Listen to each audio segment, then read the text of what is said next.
Bonjour, nous abordons la dernière roche que j'ai qualifiée de courante. Il s'agit d'une roche que je vous présente ici. J'approche près de la caméra. Très homogène, très clair. On reprend les critères de texture, donc là en l'occurrence, pas d'orientation. Est-ce qu'on voit des cristaux? C'est pas évident du tout. Je qualifierais ça plutôt d'une matrice. Pas du tout de porosité, pas de présence de fossiles. On va passer aux critères minéralogiques parce qu'on a très peu d'arguments, sinon son homogénéité et le fait que ce soit une matrice. La rayure, donc il ne se passe rien au niveau de la rayure, en tout cas avec l'ongle, donc pas de gypse.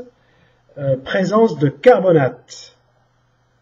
Alors, une réaction, j'espère que vous allez la voir, très vive.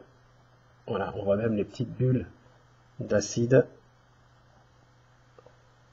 Voilà, donc une réaction très vive qui se fait sur la totalité de la roche. Donc on peut supposer qu'on est en présence de calcite sur la quasi-totalité de la roche puisqu'elle est parfaitement homogène. Je vérifie néanmoins la présence de quartz éventuel. Je ne raye pas du tout le verre, pas de quartz. Et quant aux autres minéraux, de mica je n'en vois pas, d'olivine je n'en vois pas, d'amphibole et de pyroxène je n'en vois pas, d'argile je n'en ai pas détecté avec l'eau que j'ai mise sur cet échantillon. Donc que me reste-t-il? Eh bien là déjà nous ne sommes pas en présence d'une roche magmatique. Et nous sommes sur une incertitude qui pourra difficilement être soulevée à travers l'échantillon entre une roche sédimentaire, composée de calcite, on a déjà vu une, il s'agit d'un calcaire, ou alors une roche métamorphique qui, à l'origine, était aussi un calcaire. Et là, on va parler de marbre.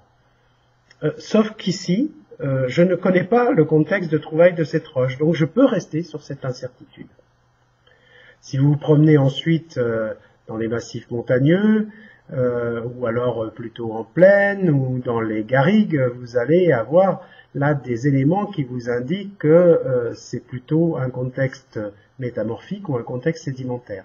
Mais pour cet échantillon, on en restera là.